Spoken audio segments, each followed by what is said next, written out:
Uh, I will read my statement and thereafter take one or two questions in relation to the statement, then we will finish.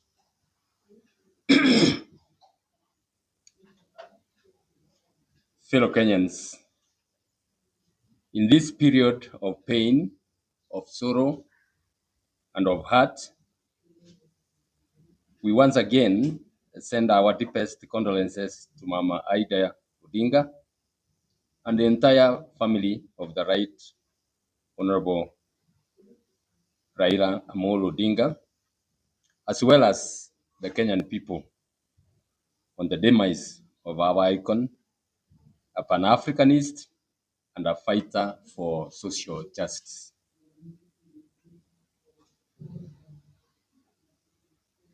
Before I go on, let us please bow for a minute of silence in memory of Prime Minister Odinga and to all those who died during the funeral arrangements. Please bow.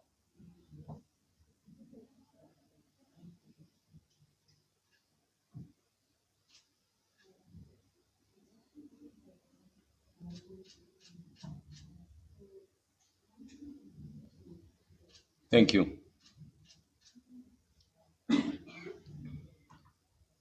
We stand here today as Kenyans who are deeply concerned about the trajectory that our country is taking. A trajectory that is a mockery of the ideals that Right Honorable Raila Odinga fought for. A mockery of the 2010 Constitution that we collectively fought to have and swore to protect and implement. Fellow Kenyans, at exactly the same time that the nation was grappling with the news of the demise of Right Honorable Odinga, President Ruto was in State House signing into law not one, but 8 bills, some of which are quite draconian. What a shame that the president can be doing that when the rest of the country is mourning.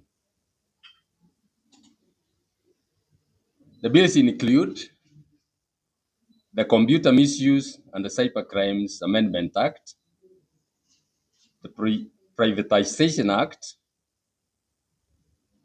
the Land Amendment Act, the National Land Commission Amendment Act, the Wildlife Conservation and Management Amendment Act, the National Police Service Amendment Act, the Air Passenger Service Charge Amendment Act, and the Virtual Assets Service Providers Act.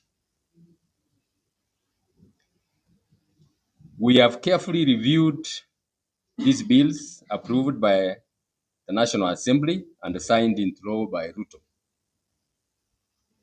Our questions, beloved Kenyans, are these. When will the Kenyan state decide to work for its people?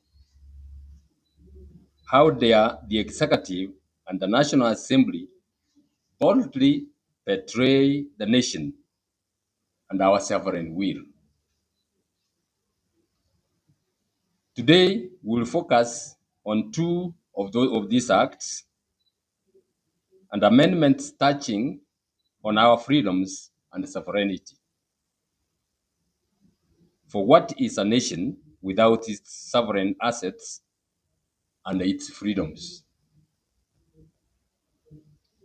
First, the amendments to the Computer Misuse and Cybercrimes Act, in essence, seek to control and crush political dissent and protests in the guise of expanding protections from cyber criminals.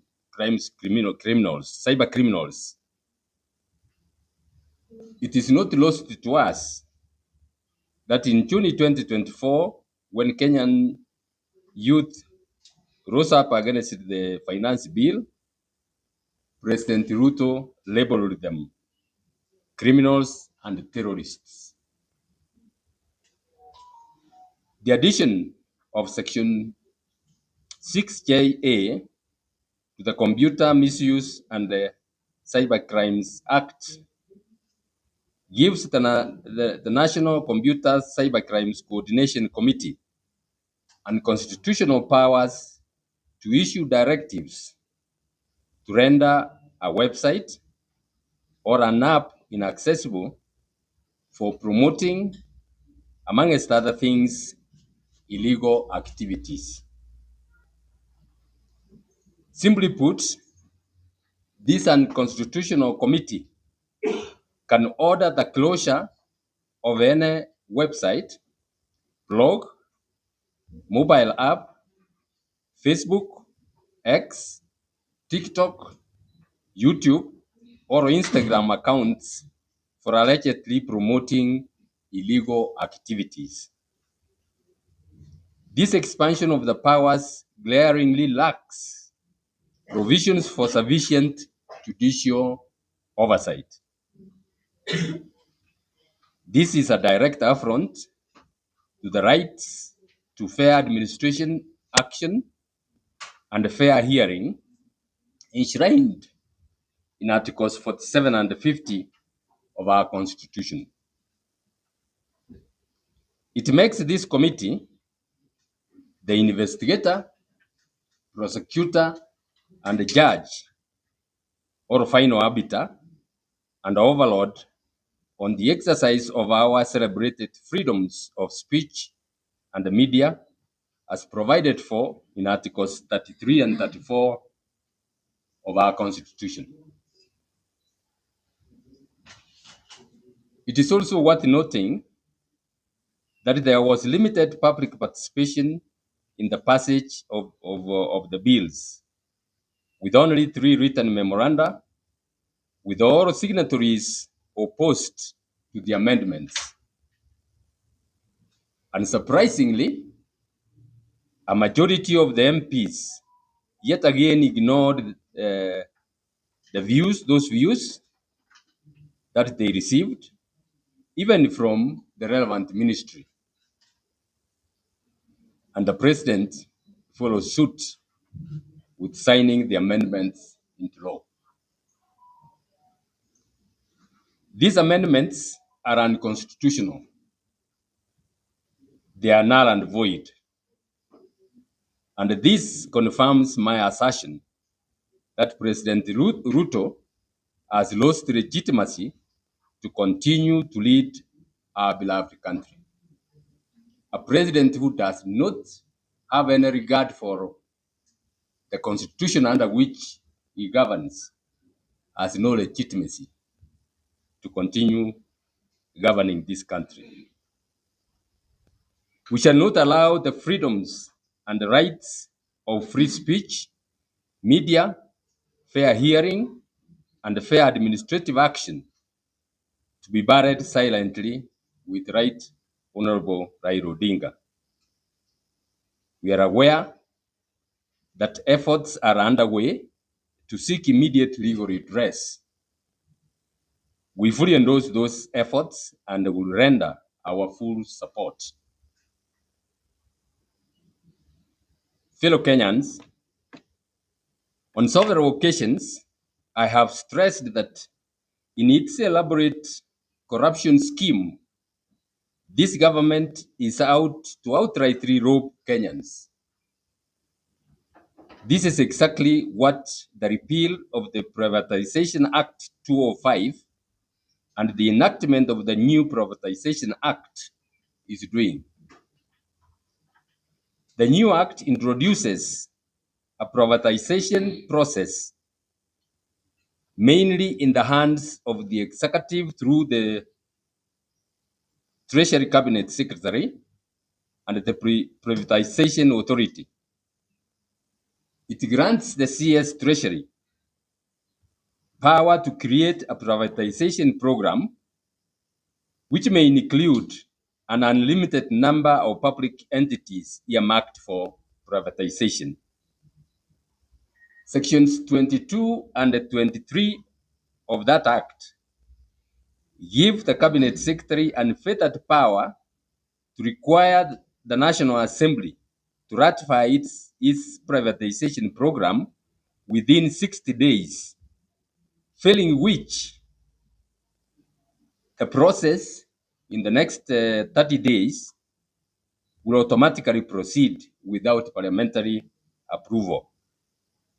Once approved, the program is valid for 8 years. Please note that. Once approved, the process is valid for 8 years. The most outrageous part of this process is that the ratification request is only to be accompanied by brief descriptions of the entities undergoing privatization, brief reasons for privatization, and expected benefits, including expected revenue. Crucially, and this is important, information on the valuation of those public entities is not mandatory to be included in the ratification request by the CS. This is meant to entirely circumvent the necessary elaborate parliamentary oversight and neuter public participation. That's not all. The Act has no provisions built in to ensure parliamentary oversight regarding implementation of a ratified privatization program conducted by the executive. In fact, the Act even exempts publication of the names of the buyers if the privatization is by an initial public offering, IPO.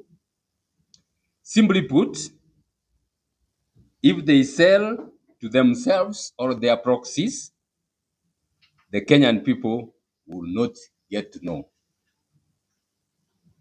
Simply put, if they sell even strategic assets to foreigners and put them beyond the country's control, the Kenyan people will not get to know.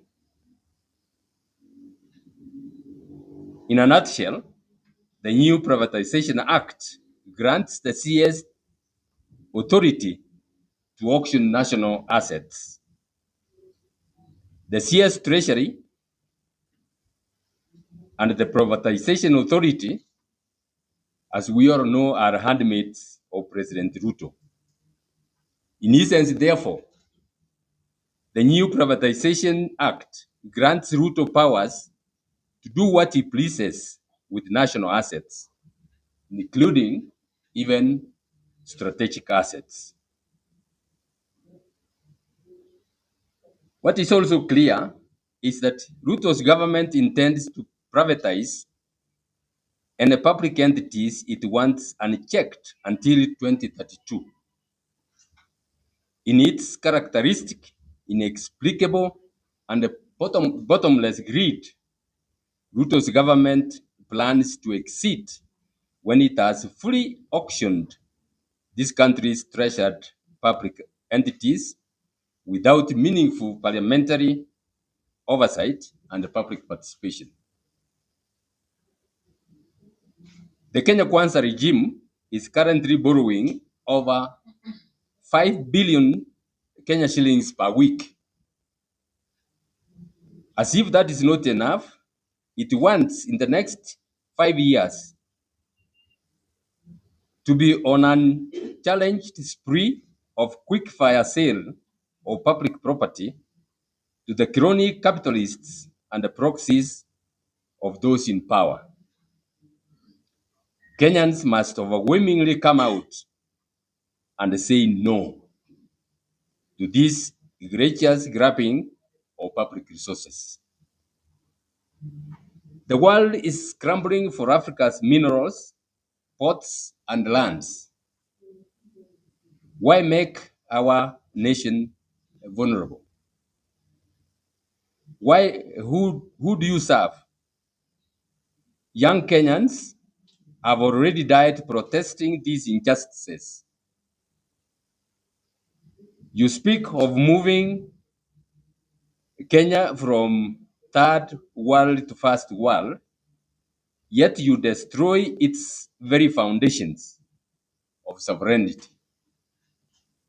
Prosperity will not come by selling our strategic assets, but by empowering citizens to work freely and participate in nation building. A state that cannibalizes its institutions, betrays its people, and uh, and our prosperity is not a state that should continue to have control over the Kenyans. Laws must protect, not endanger Kenyans' future. We stand here today to defend the meaning of our nation, to guard our to guard the inheritance of those who fought for our freedom, and to protect the birthright of those yet to be born. We remind the state that sovereignty belongs to the people of Kenya, as clearly stated in Article 1 of our Constitution. The power lies with us, Kenyans, the sovereign people of Kenya, not to Parliament, not to the executive, not to foreign investors. We must all stand up and defend our sovereignty. Thank you very much.